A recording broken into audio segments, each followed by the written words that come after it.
How you going? I'm Ryan, this is Ryan's Music Talk, and today I'm going to be ranking the 9 studio albums from Pantera.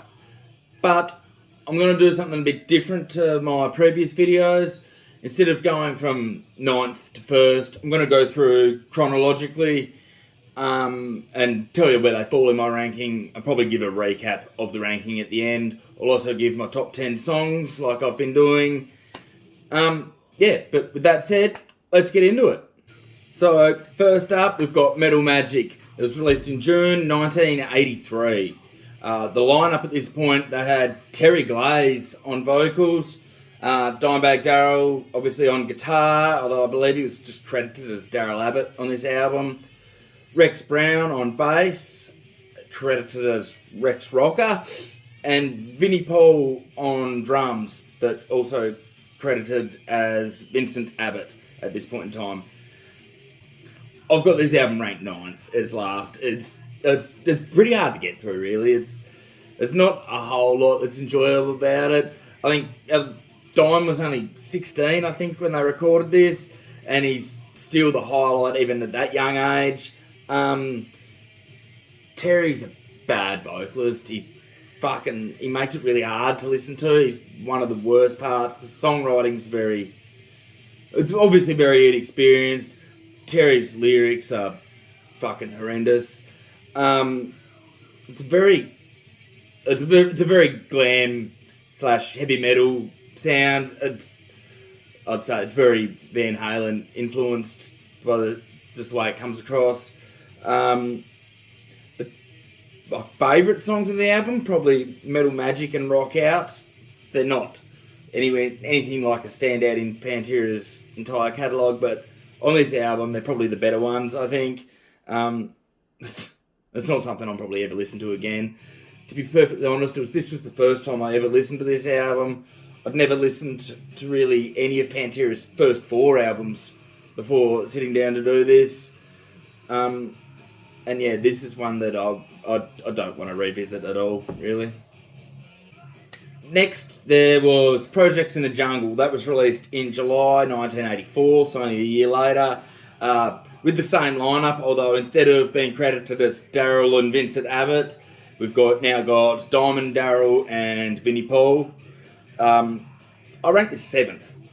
It's miles better than the debut.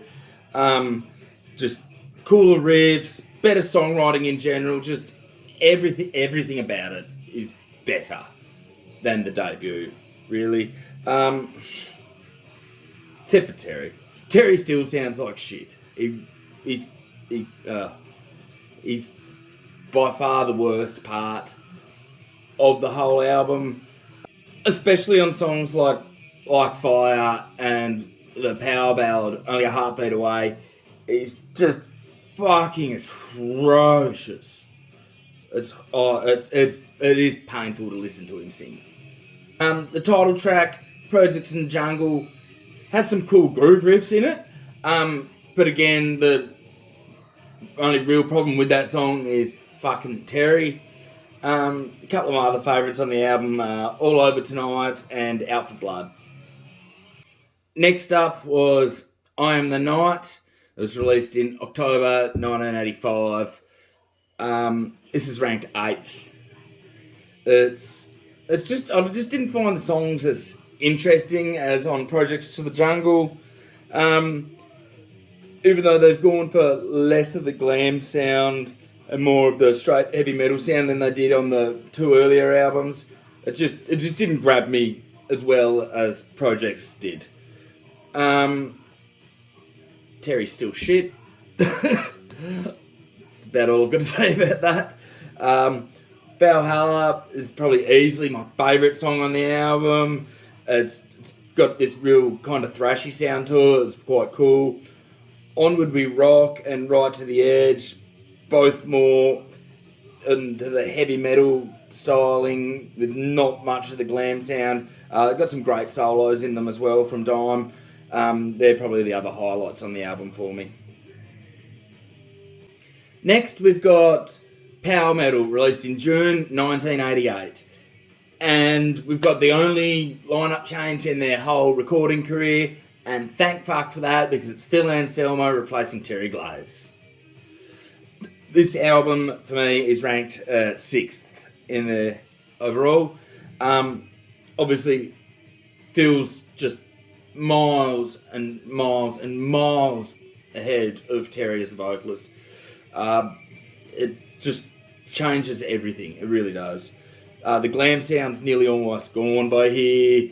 For the most part, it's really just a straight heavy metal album, really. Over and Out leans a little bit towards the sound that's to come in the 90s.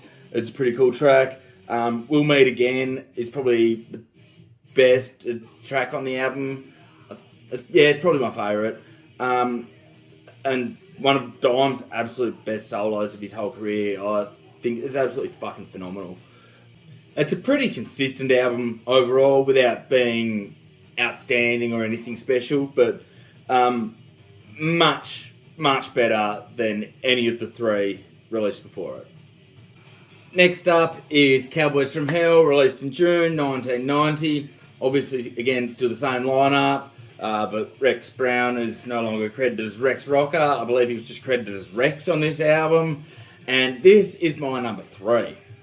The glam's all gone. It's not a traditional heavy metal sounding album either. This is a thrashy groove metal album. It's heavier. It's more aggressive. It's fucking good. Phil's vocals have gone up about 5 levels of aggression since power metal. Primal Concrete Sledge, Domination with its fucking nasty breakdown. The Art of Shredding, show off the best of the thrashy groove. The title track and Psycho Holiday, they're just absolutely sick groove metal tracks. We've got Shattered, it's basically just a straight thrash metal song. It's fucking sick. And then, of course, there's Cemetery Gates. It's just a magnificent power ballad. Possibly Phil's best vocals ever, maybe.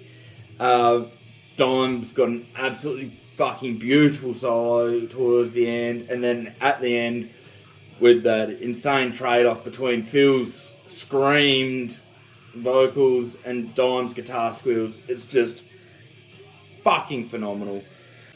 The only problem I might have with this album is that I find the first half a lot stronger than the second half, but even factoring that in, it's a fucking phenomenal record. Next up was Vulgar Display of Power, released in February of 1992. Obviously, again, the same lineup, but Rex Brown is now credited as Rex Brown instead of just Rex. This is my number 2. It's fucking so good. It's less thrashy than Cowboys from Hell, but it's at the same time it's heavier and more aggressive. Fucking Hostile is just an absolute thrashy groove banger. Mouth for War, A New Level, Rise, By Demons Be Driven, and of course Walk are just absolute sick, filthy sick groove metal tracks. This Love and Hollow, they're more a bit in the heavy metal vein, heavy metal power ballad vein, I suppose you could say, but fucking phenomenal. This album doesn't really have any weaknesses. I fucking love it. Next was Far Beyond Driven, released in March 1994. Again, obviously the same lineup, but instead of being credited as Diamond Darryl, we've now got Dimebag Darryl. This is number 1 for me. I fucking adore this album. It's just a fucking mind blower. It really is. It's even heavier and more aggressive still than Vulgar Display of Power. I think Phil's at his absolute fucking peak here vocally. The first 4 tracks, Strength Beyond Strength, Becoming, 5 Minutes Alone, and I'm Broken, are almost flawless. It might be the best opening 4 tracks to an album ever. It's fucking insane. Slaughtered and Use My Third Arm are just fucking nasty, fucking heavy awesomeness. Is the cover of Black Sabbath's Planet Caravan. I think I like it more than the original, and I fucking love the original. It's that fucking good. It's so fucking good. I don't actually like Good Friends and a Bottle of Pills. I think it's some of Phil's absolute worst lyrics and vocals. Yeah. It takes the album from a 10 out of 10 to like a 9.8. But everything else is so fucking good that it doesn't drag it down much. Take that song out though, and it is fucking flawless. Next was The Great Southern Trendkill, released in March 1996. And this is number 5 for me. I just don't find the songs as memorable or as standoutish as the previous 3 albums, except for the Floods, of course. It's probably the most angry, aggressive, and depressing album all in one. I mean, Floods and Tens, they're just slow, sludgy, nasty groove metal. War Nerve and the title track, Great Southern Trendkill, some of the other better songs on the album. I'm not actually the biggest fan of the acoustic-driven track, Suicide Part 1, even though it is playing in the background right now. The heavy, thrashy groove metal Part 2, I think, is far superior. And then, last but not least, we have Reinventing the Steel, released in March 2000. This is my number 4. I just find it maybe a bit more consistent than the Great Southern Trendkill. It also might be their most pure groove metal album. It doesn't really branch out into any other metal genres throughout the album, in my opinion. It does feel like a goodbye album, though, I think, especially with I'll Cast a Shadow closing, which I think was a perfect song to close the album, and a great way for the band to bow out on their recording career. It does fit really well. Goddamn Electric, Yes I Don't Mean Shit, Revolution Is My Name, Death Rattle. They're probably some of the other real highlights for me on this album. It's just really solid overall. It is. It doesn't get near the top 3, but I'm very comfortable having this at number 4. So now I might just run back through the ranking. At number 9, I've got Metal Magic. Number 8, I'm the Night. Number 7, Projects in the Jungle. Number 6, Power Metal. Number 5, The Great Southern Trendkill. Number 4, Reinventing the Steel. Number 3, Cowboys from Hell. Number 2, Vulgar Display of Power. And number 1, Far Beyond Driven.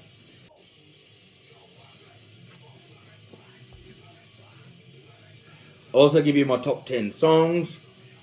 Starting at number 10, we've got Slaughtered off Far Beyond Driven. Floods off Great Southern Trendkill. Domination off Cowboys from Hell. Cowboys from Hell off Cowboys from Hell.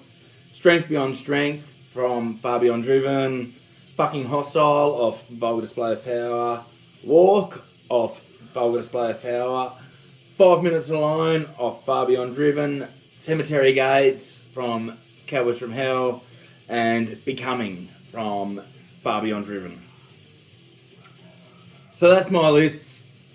I hope you've enjoyed this. If you have, please like and subscribe. Leave a comment. Give me your list. Tell me if you agree or disagree. How you'd have it. Yeah. Thanks for watching. And as always, I'll see you next time.